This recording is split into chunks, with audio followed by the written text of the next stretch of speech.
Paolo von Schirach is the president of the Washington-based Global Policy Institute.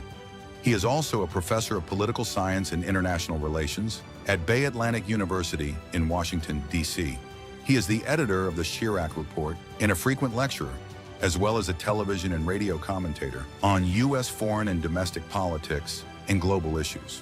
Previously, he worked at the Center for Strategic and International Studies and at the Atlantic Council. He also served as Deputy Director of the Global Security Project at Georgetown University and as an adjunct professor in the graduate program of the School of Foreign Service at Georgetown University. Everyone, welcome to ALLATRA TV, and we're so glad to have you with us today, Professor Paolo, and it's a big pleasure to talk with you today. Thank you. And really discuss some important things which are happening, and I would say also very, very important to know you more as a person, what you live by, what your values are, what your goal are, what's the, maybe the most important purpose in your life. All right. Well, thank you. That's a lot of issues, and all of them relevant. So, if I can tell you a little bit about my background, I'm a naturalized American citizen.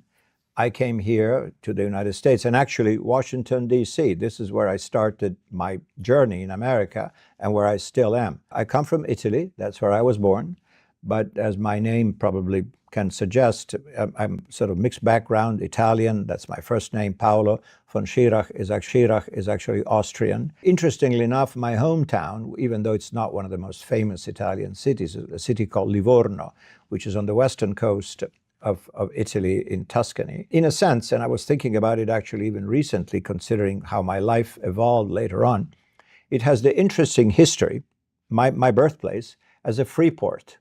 It was a free city, essentially, which was purposely created out of nothing by the then Grand Duke of Tuscany to populate a new place. And basically, with special laws, the government of Tuscany says anybody's welcome.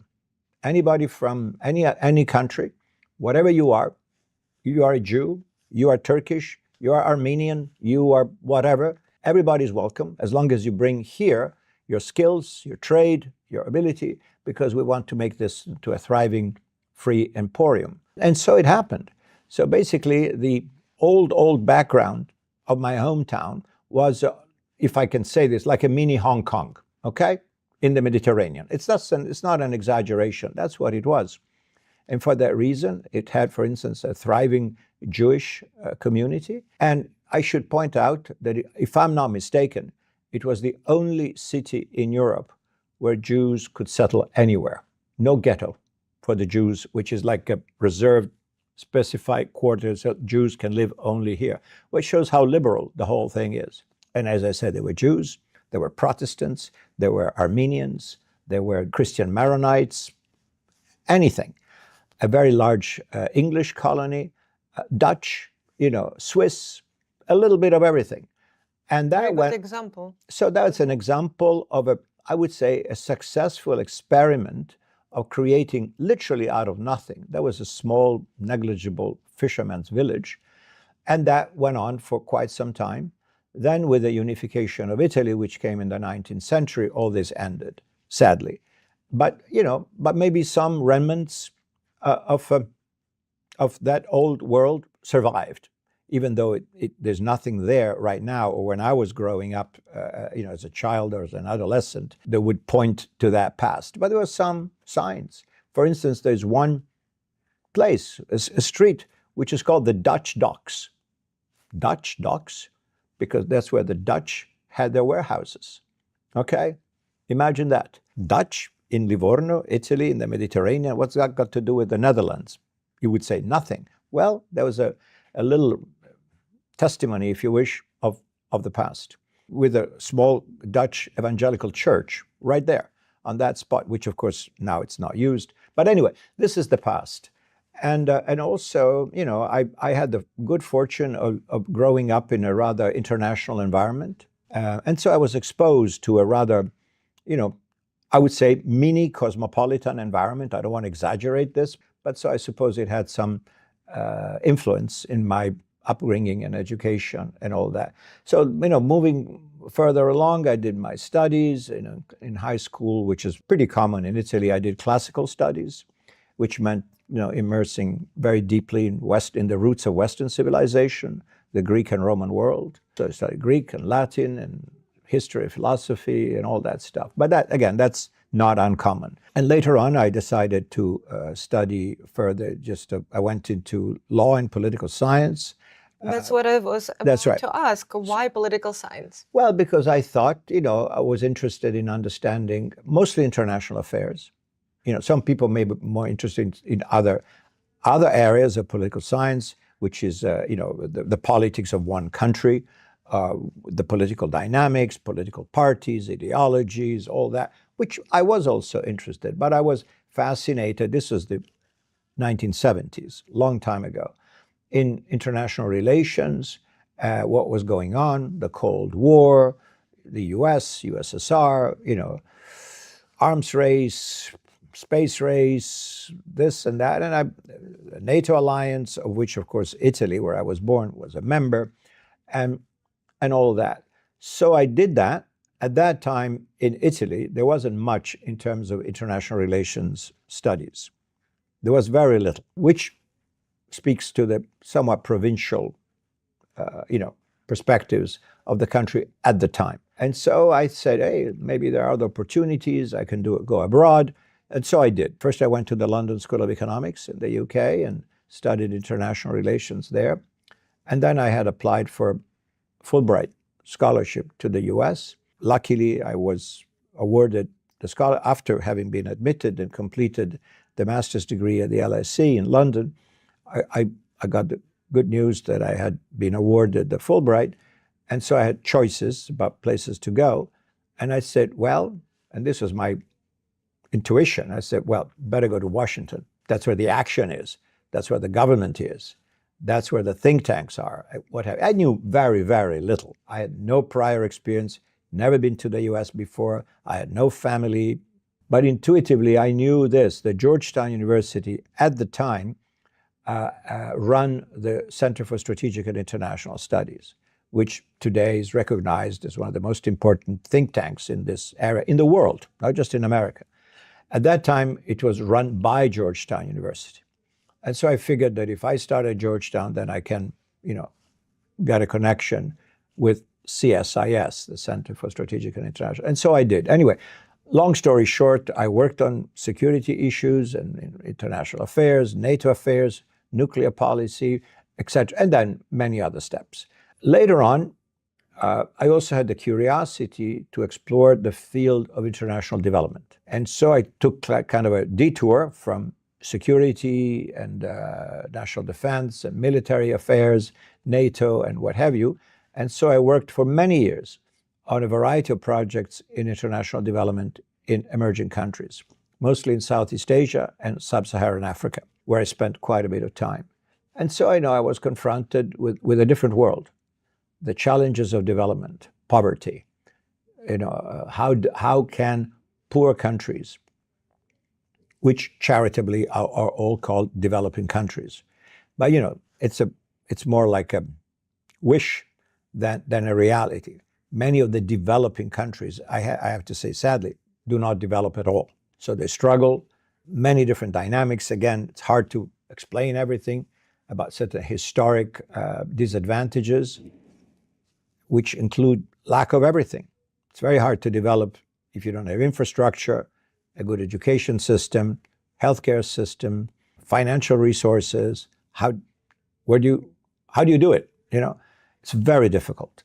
My area of interest at the time was private sector development in these emerging countries and strategies to encourage foreign investments into these countries. More easily said than done. Very difficult. It was difficult then, it is still difficult today, even though things maybe in some cases at least have improved. But this is a real challenge because these countries are behind and it's not self-evident that they'll catch up because everybody catches up. So that was a learning lesson to understand the realities of societies that are under-resourced. And how does that improve, or what can outsiders do? My conclusion, and here there are many, many debates in this field, is that if people don't really want to help themselves, outsiders can do very little. Even if they come with a lot of money and with a lot of goodwill and resources and training and education. But if the people in that societies are not already in that frame of mind, you cannot import it from outside.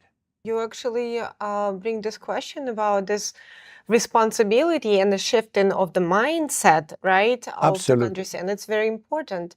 I was thinking actually to ask you the question regarding the education, if we come to this Sure. end. So how do you see actually both in the United States and globally, internationally, I would say, because of course we have different levels of educations in different countries. Of We course. understand that. There are a lot of common things which are happening in the educational sphere. So how do you see the future of education? How would you like to see Well, look, this? it's a very strange environment. And of course, this is an excellent question. Let me say this, which may sound obvious to everybody, to all viewers, that education is key. All right? If education does not create the human capital that societies need, very little else works. That's a fundamental problem. And on this, I mean, let me point out some very obvious examples of countries that are resource poor. Take Japan, take Taiwan, okay? The most obvious one. Or even Ireland in Europe. What's in there? Nothing. Minerals, zero. Gold, zero. Oil, zero. Gas, practically zero. And so you say, well, they lack resources, And also, take Japan, mostly mountainous, not great for agriculture. Some, but not like you can be a powerhouse of agriculture like Argentina with enormous plains, or Brazil, where you can do extensive cultivation. Anyway, so how come they're so successful? Because they invested heavily and over a sustained period of time in education. They are wealthy countries, and you can debate many points, how successful or if things could be improved, but because they developed skills that allowed them to become leaders in technological innovation. Maybe not everything, not everything as good as it could be, but certainly a highly educated workforce, from factory floor workers to managers and engineers and bosses and people who run factories and big corporations and banks and what have you. They have the human capital with a sufficient or more than sufficient level of skills that allow them to grow their economy and do well in the global competition, whereby their products are coveted. And people say, oh, semiconductors, of course, Taiwan, where else? Where else do you go? Or shipbuilding, oh, that's Korea. Heavy machinery for infrastructure construction, oh, that's definitely Japan and Korea.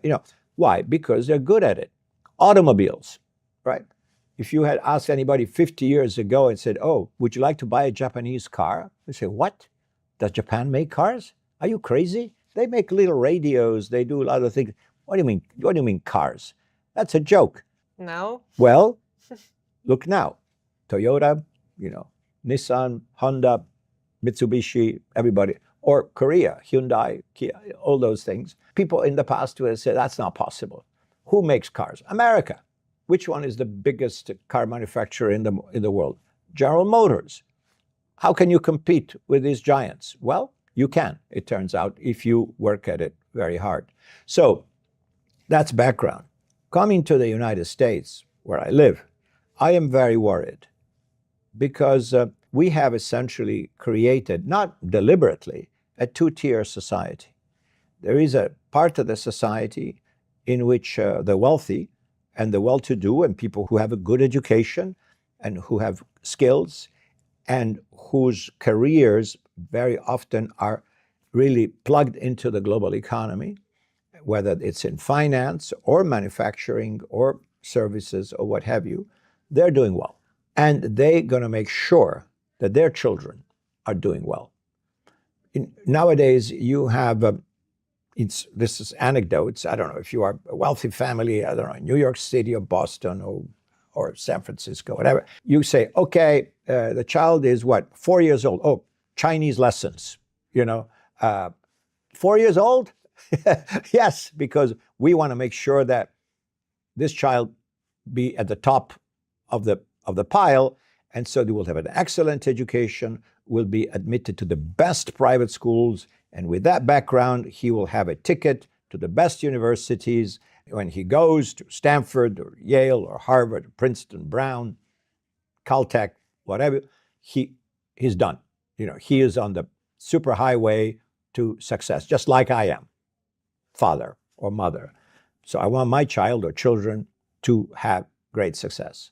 Well, what happens instead if you are an inner city kid, okay, black or brown, and the school system, the public school system in your city is pretty bad because it's under-resourced, managed by very often labor unions whose objective is to make the interests of the teachers rather than the children.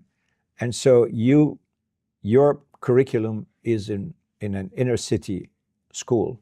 You learn very little. Very often you drop out, meaning you don't even graduate from high school. What's your future? What is your future? Bad. Very often you're sucked into criminal activities, maybe petty crime, maybe small stuff.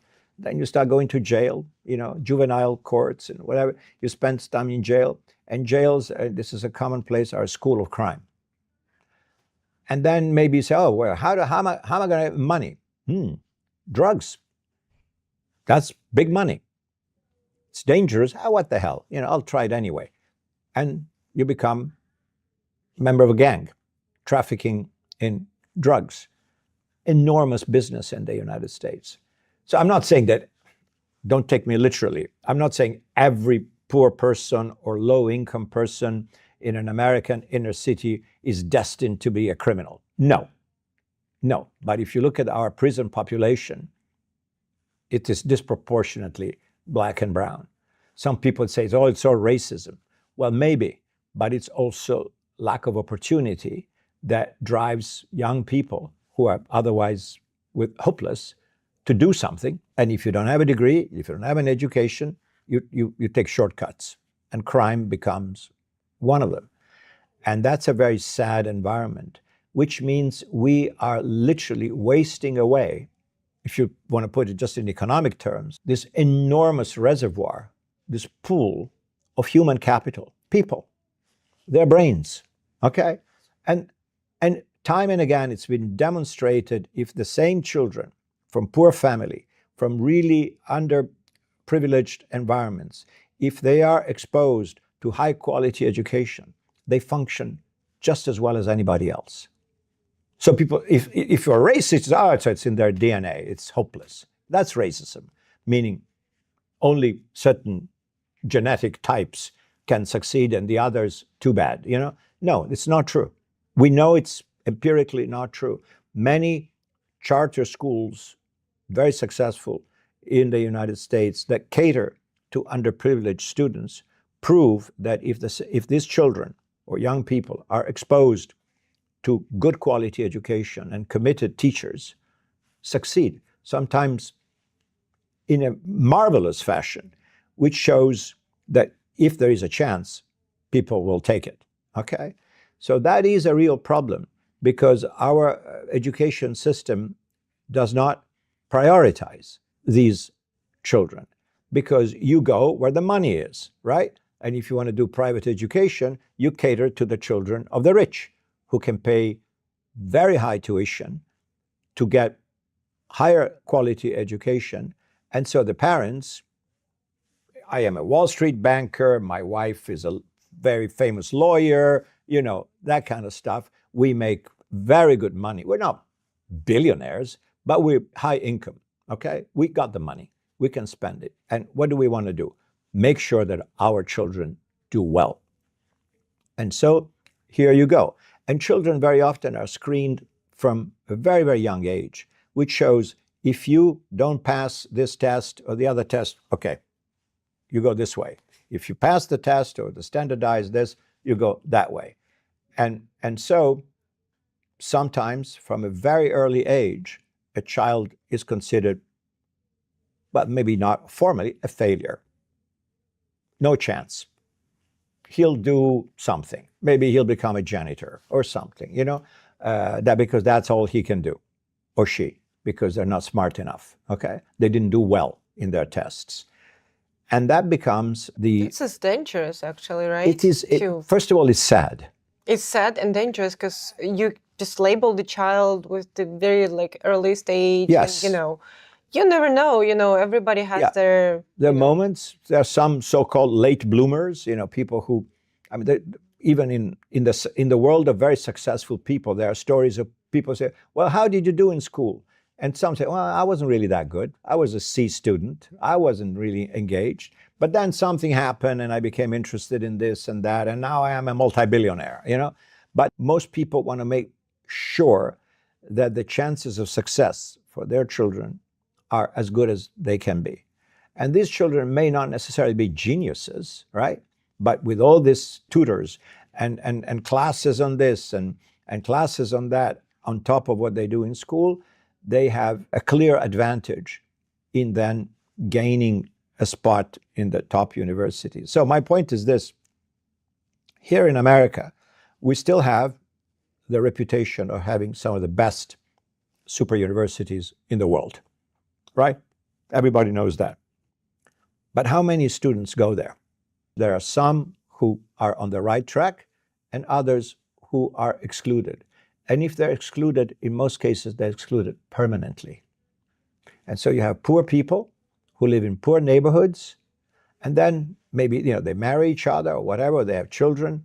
And what do you expect those children to be when their parents have little education, little understanding about much? And those children, you expect them all to go to Harvard? I doubt it. So that's highly problematic. And I'm not quite sure if anything meaningful is being done now to end this. And in order, not because you want to take something away from people. If rich parents want to spend money on the education of their kids, who's going to say, no, you cannot do that? But offer the same opportunity to everybody. And that was something that in the earlier days, if I may digress, of the United States of America, worked fairly well. The American public school system back in the day was high quality. And very often it became the avenue for assimilation for immigrants. Immigrants became American in school because they learned the language, and the instruction that they received allowed them to catch up with the native population. And so that was then. Nowadays, it's a different story. And so, as I said, even though a lot of money is spent on education, the results, I'm talking public education, okay, what is provided for by the state. There's no national system in the United States. It's all managed by the different states and different localities. It's very decentralized. So you would think people have control over what's happening, but it doesn't really work very well. And I have to say, from what I know, that the role of the labor unions that protect the interests of the teachers is not constructive. Very often you see situations in which you look at the data about student achievements, which are measured. And you say, in the city, I don't know, of Detroit, okay? The scores for math and science of average children this year is down by, 15%. I'm just making this up. And then you look, and all the teachers received evaluation that say excellent. So the children are doing poorly, but the teachers are excellent. Something is wrong. It doesn't compute. So these are some of the concerns that I have. But what applies to the United States, of course, applies to the entire world, because clearly education has to be a foundation, along with healthcare. Adequate healthcare has to be a foundational element for the future. The children of today are the leaders of tomorrow. So the problem is that we are throwing away literally millions of people and consider them practically second-class citizens because they just don't make it. They didn't do well with the tests, they cannot go to the good schools, and therefore they're condemned to a life of underperformance because they don't have access, lacking education and knowledge and expertise.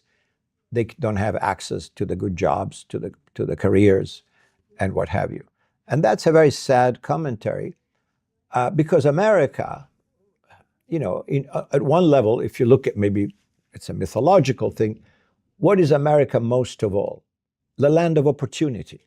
And the myth is anybody can make it here. Just a little bit of, energy, determination, hard work, you make it in America. Maybe this was never the case, okay? Let's be real. But at least that was the appeal. And what drove millions of immigrants to come here was this goal. Maybe it was a dream, because let's face it, not all the immigrants became, super rich. But at least they believed, and it was to some extent true, that they would have more chances than, especially for the early waves of immigration, which were from Europe. Europe was medieval societies in which your role in society is determined at birth. You're an aristocrat, you're good. You're in the high clergy, you're good. You're a peasant, forget it. Your father was a peasant, your grandfather was a peasant, you're a peasant. Forget, don't even think about anything else. The refreshing thing about America is that these class distinctions didn't apply, or at least not in the same way. There was flexibility. People were not judged by, oh, what's your background? Who are your parents? No, it was mostly, what can you do? Again, much of this is myth, so it's not totally true, but there was something that was true. And so poor immigrants that arrived in the US, and people said, oh, if you go west, you got all the land you want. And people said, land? Me? In Europe? The land becomes to the count, to the duke, to the marquis, to the church, to the convent. Me having land doesn't exist. I rent a little piece of land, and I'm supposed to provide free labor to my landlord. The notion that you can go west and get as much land as you want if you colonize the frontier was unheard of. And so this became I'm just saying, one driving element that led so many people who knew nothing.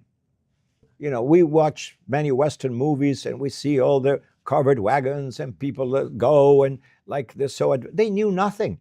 Those people were not professional explorers.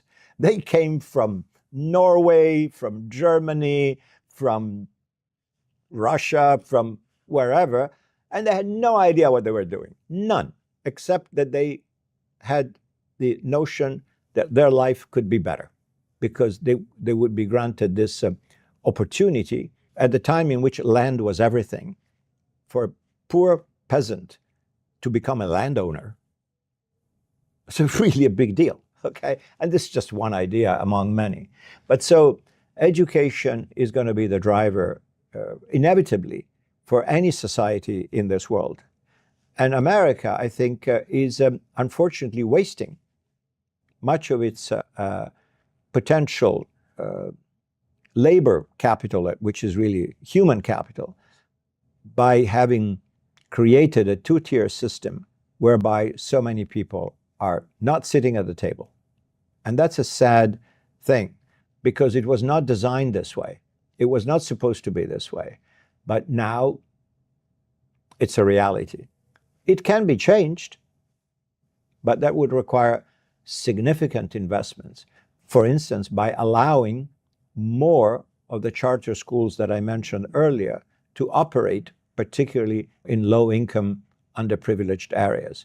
Because again, there is ample record to demonstrate that if those children have access to good education, they do well, just like everybody else.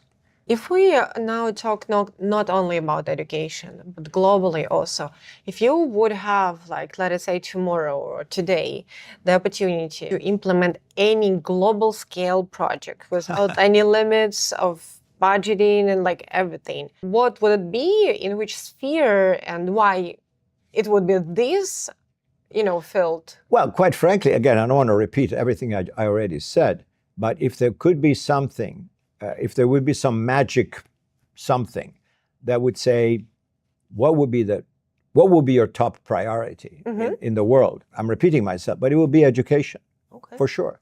Because again, that's foundational. Without that, it's very hard to believe that anything else is possible. I mentioned earlier in passing the problems of underdevelopment in Africa or other places. Much of that is education. So you will make sure that everybody has a high quality education. Yeah, exactly. And then second priority, and this gets into a very complicated subject, but which affects mostly Western developed societies. Many economists are puzzled and they say, why is the level of growth so bad? Either non-existent or very, very little. If the, one European country, X or Y, and it says, oh, the economy this year grew by 0.5%. And people say, oh, it's not so bad. That's terrible. Why is 0.5%? And there's many issues that are contribute to these mediocre results. After World War II, particularly in European societies, but other developed societies as well, there was a new thinking about social policies, which was aimed at providing for people. And it seems to be like there's a social arrangement, a social and political arrangement to say, I vote for you, Mr. or Mrs. whatever, but you promise that you give me this and you give me that, and I want this pension and this free medical care. Of course, I also want free education, but we already covered that subject. And then a nice pension when I retire, and so that I am worry-free. And politicians said, okay, well, we're a fairly rich society. We can do that. So how do we do that? By taxation. We get the revenue to set up these systems that will provide for old people. And that seemed to be a nice political arrangement. I get your vote, but no worries, I'll take care of you. And people say, okay, all right, I'll watch. If you provide, I'll vote for you. Obviously, I'm oversimplifying this. But if we fast forward to where we are today, this system failed miserably. How so? At multiple levels. Let me try to explain, because this may be a little complicated. The state, by sucking literally so many financial resources from society to fund these programs, had very little to do anything else. So states become like a big check writing machine. We take the taxes and from the people, and we give them back in terms of pensions, or to fund large and very expensive state-run healthcare systems. This absorbs an enormous amount of resources. And as every economist would say, something called opportunity cost, meaning if you put money here, it means you cannot put it there, because money is not infinite. You always live in environmental scarcity. So that's one thing. Given very significant demographic changes, these systems don't have a chance of continuing to be financed adequately. Not only they absorb an enormous amount of resources, but they absorb an increasing amount of resources for very simple reasons. look at Europe, but even the US, or take Japan or other countries, there is demographic decline. No more babies. And the reasons for that are multiple. But quite frankly, there's been a collapse of fertility. And you say, so what? What does that mean? Well, this has profound economic consequences, because the way these systems are organized and run, it's like this. I am an active worker, okay? And I pay on my payroll tax, that's the way how it's done in the United States, but in Europe, it's similar systems. I pay into a fund that will guarantee to me that I will have pension and health care when I retire. But in the meantime, this money goes to pay for the benefits of people who are already retired. And here it gets complicated. If the number of active workers shrinks because population decline, at the same time, the older people live longer because of improvements in healthcare. So instead of getting benefits for, say, 10 or 15 years, they get benefits for 20 years, 25 years, maybe 30 years upon retirement. Back in the day, people's life expectancy was not that high, and so government could say, okay, so-and-so is retired, is 60 years old. Well, they'll live maybe another 6 or 7 years, then they die. And so after they're dead, they take nothing. But if the same person lives to be 80 or 85, that means the same person will get benefits for an extra 15 years. And where does that money come from? From the active workers. And the pool of active workers has shrunk.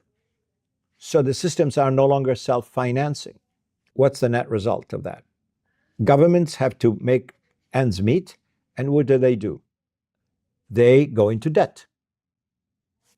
Not a new idea. It's been around for centuries.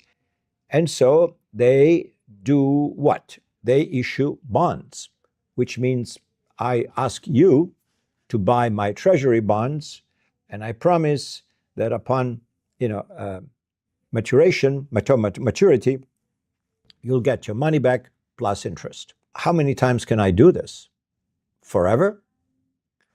Are people going to buy my bonds even when my debt continues to increase and increase and increase? Because I simply don't have the money to pay out of existing revenue for the services that I promised to millions of my citizens. And this is the situation facing now many European countries. It's in the news now, just happens to be 1 or 2 days ago, that the government of France did not receive a vote of confidence in Parliament because what it wanted to do, to cut benefits and raise taxes. And people say, no way, unacceptable. People need to have their money, their pensions and everything, and we'll have to find something else. Raising taxes, no. Reducing benefits, no. And so money comes from where? From the heavens? If you don't have it and you don't have ways to raise it, you really have a problem. But it's an economic problem, but also a political problem.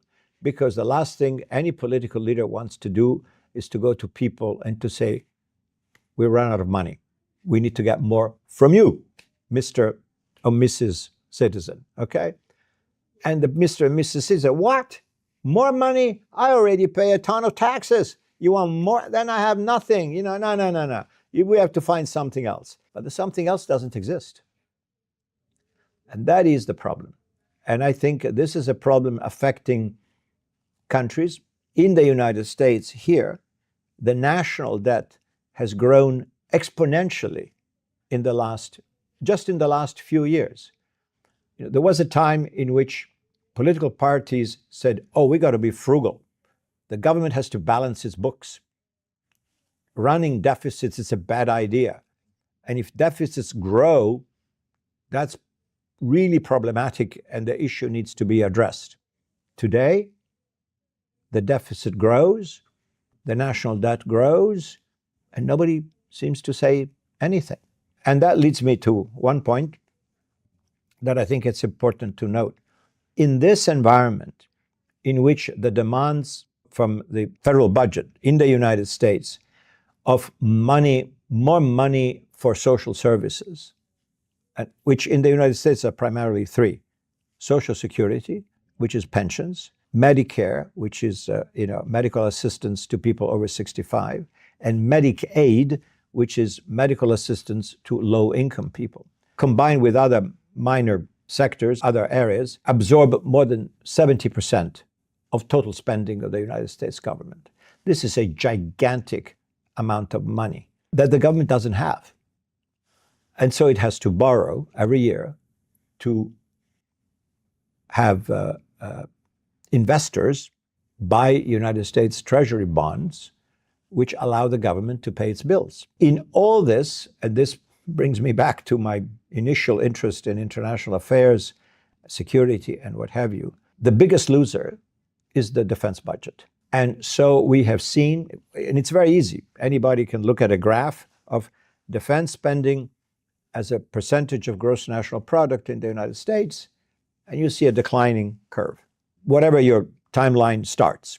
But if you start, say, at the end of World War II, which is a good place to start, end of a major conflict, which was extremely expensive, and then you look at what happened, the Cold War, which meant increased defense spending to face the Soviet challenge, and other things, the Vietnam War, other major events, the Gulf War, 1990-91, the unfortunate, ill-fated major military commitments in Afghanistan and in Iraq.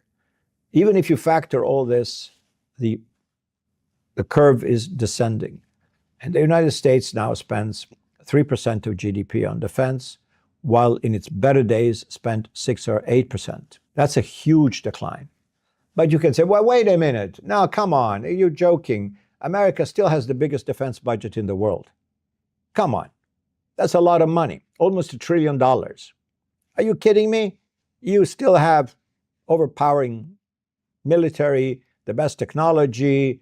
Come on, there's more than enough. Just be quiet, Well, it doesn't really work that way, unfortunately. And anybody who really understands these matters in detail, and I'm not going to go into the details, I promise, is this. This is an extremely expensive machine. And guess what? Where does most of the money go?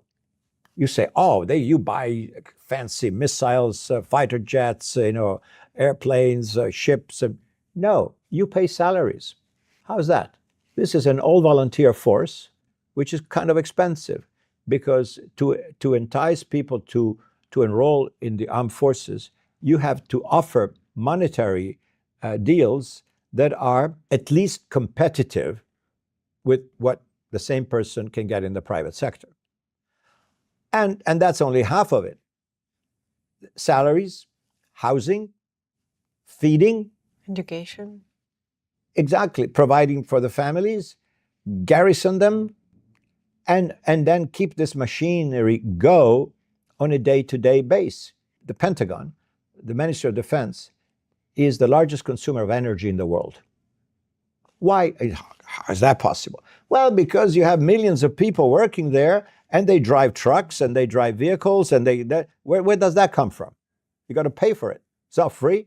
It's not that the government has its own private gas station that doesn't cost anything. You got to pay for it. That's pretty mundane stuff. You want your pilots to be up to speed and be capable of meeting a challenge. You got to fly. What does that mean? Jet fuel, training, all that. All this costs enormous amount of money. Just one simple example that illustrates the point. The pride of the United States Navy are its carrier groups, which means there's an aircraft carrier that doesn't sail by itself. It has a group of ships, cruisers, frigates, destroyers. Usually there's a submarine that sail with the carrier. The carrier has all sorts of aircraft on it. There are thousands of people there, okay? Aircraft, helicopters, this and that, all kinds of things, and the other ships, whatever. Say, how much does it cost on a normal routine day of sailing? We're not talking about being at war, okay? No combat. On average, it costs about $6.5 million a day to keep this thing moving. And this is not war. This is just routine operations. A carrier group is at sea for 6 months, at least. So multiply the cost of a day by 6 months. And now you understand where the money goes. Of course, the money also goes to purchase weapons, of course, but it's not that much. Mostly it's operations. Where's my point here? That the American military, while still huge by any standards in the world, is becoming smaller all the time. The Chinese Navy right now has more ships than the American Navy. And you say, what? The Chinese Navy? Well, since when do the Chinese have a Navy? We thought it was a land-based power with no maritime interests. Well, they have a bigger fleet than American, by a significant number. Give you another little statistic. One Chinese shipyard, one, of which they have 11, produces more than the entire naval production of the United States. We've got 4 shipyards that do maintenance for US ships and 2 major companies that produce. The Chinese have 11. Why? Because the Communist Party of China can direct resources the way it wants. They don't really care about people, consumers. If people have enough new refrigerators or televisions or what have you, they care about what they care. So where am I going with this? Is that in an odd way, I hope I managed to tie this together, the enormous pressure caused by the cost of the welfare state is having, and will have an impact about the United States' ability to project force around the world. This will have enormous consequences on US foreign policy. Because if you don't have the means to accomplish your objectives, you have to reduce the scope of your objectives. And this is how great powers stop to be great powers. A clear example of that would be Great Britain. In the 19th century, the biggest power in the world, look today. They're still there. They didn't disappear. There's still a Great Britain, there's still London, there's still everything, but it's a shadow of what it used to be for lack of resources, no more money. That to me is a concern. And as I said, I don't see the political debates today being focused on this trend. Thank you so much for sharing and for this concern, because, a lot of things you could say differently. I mean, you might not think about from this perspective or from that perspective, and it's really amazing to have this dialogue, have these discussions, and to understand what is happening, why it's happening, right? So we truly appreciate you. Thank you. And probably, maybe there is any other important things which you might actually deliver to people, no matter of the background, no matter of what they're doing in their life. But maybe there is something important which you feel that you would like to deliver. Well, look, I think what our societies need, and I know this is kind of a dream because we are in very polarized political environments, not just in the United States, the world over. It would be nice if people could have access to good, solid, true information. It sounds so banal. Say, what do you mean? There are newspapers, there's TV, there's this, there's that, there are blogs, there's websites. Oh, there's plenty of information, but it's a cacophony of noise. Most of it is untrue. A lot of it is biased. And I'm not saying, biased on the left, biased on the right. It's all biased. If you don't have good information, which is factual, it's very difficult to organize your thoughts. I'm talking the average citizen, rich or poor, man or woman, young or old. I'm saying it would be really, really nice if we could be, reassured that all our sources of information, whatever they are, TV, radio, online, you name it, telling you the truth, okay? And I know, come on, this is a dream. Okay, but I would think that we are now in an environment in which this is rare, and people are confused because they are fed all sorts of things which are mostly untrue, or at the very least, very biased. I am not sure how you achieve this. I have no idea, because you cannot censor information. You cannot say, oh, you told a lie. Okay, you're off the air. Sorry, but I mean, it's my opinion. No, you tell a lie. Who decides? Me, the government. You can't do that. That's called censorship, you know? So how do you create a standard of information that is high quality and true? That would Good be, question. if I could do something, I would love to see that happening. But if you ask me, how would you do that? I have no idea. Well, what about actually the people? What I mean by that is that I was also, thinking about that. Everyone has the right for their opinion. That's what you said. We Yeah. cannot censor it. It's impossible. But at the same time, we also know and see what is it propaganda is, right? And this kind of biased things actually, if we will see the chain, it creates the hate, it creates division, it creates polarization, it creates even worse, right? Absolutely. And what is the role of every citizen in a way that They should be of critical thinking? Okay, this is, in principle, this sounds good. And I hear it from many people, especially media professionals. Oh, you got to check your things. You got to confront this. If you hear something, go look it up and whatever. It's not realistic. Most people don't have the time for that. Most people will not do. Yes, it is the appropriate way. Check your sources. Compare different stories on the same subject. See what looks more credible and less credible. See if this story is backed by data and facts and what are the sources. People are not investigative reporters, okay? People are not going to do that. Some are, some will. I mean, professionally, I am a consumer of information. That's my job. But I cannot expect a dentist or a farmer or an electrician to say, I saw this on this blog. Okay, let me double check that. And I'm going to spend an hour or two, cross-referencing, and they're not going to do it. It's not realistic. We kind of really go around like So, really we need look, when I first came to the United States, there were 3 television networks, ABC, NBC, and CBS. And that was that. There was no cable, no CNN. Stuff didn't exist.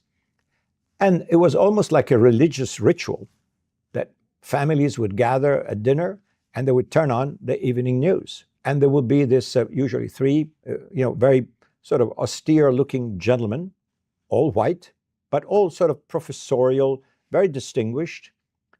And they would give you the news.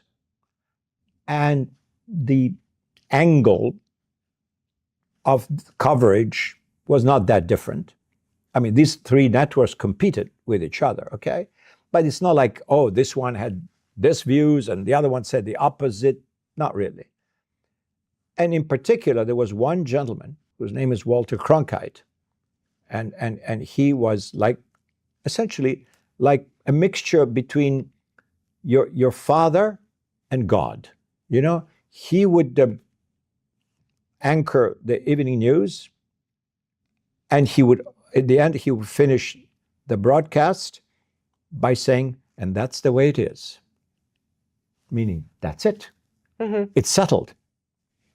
And people said, where did you hear this? Oh, it was on the Cronkite show. Nobody would say, oh, Cronkite lies. He's a communist agent or something like that. Or he's paid by the oil companies or by these multinationals because they want him to say this instead of that. Or the president has put pressure on the company, and so he got the message that he's got to say this and not say that. That doesn't mean that the news was totally unbiased and that all these people were perfect. But I think there was a standard of professionalism that was probably higher at that time. And the advantage or disadvantage, maybe, for the American society was that everybody got the same news. And you can say, oh, but that's not good. There's no plurality. You need discordant voices. You need opposition voices. You need people who challenge. Fair points. But at the very least, we did not disagree with the facts. We didn't say, oh, the moon shines at midday.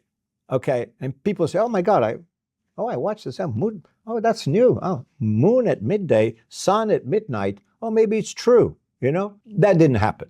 Today, we have the equivalent of that people can say pretty much whatever they want. And they will have an audience. Maybe not a big audience, or maybe a middle audience, but fundamentally, they can say whatever they want, and there will be people who will believe it because they don't have because it sounds right to them, and they don't have the time to double check. And that's very problematic.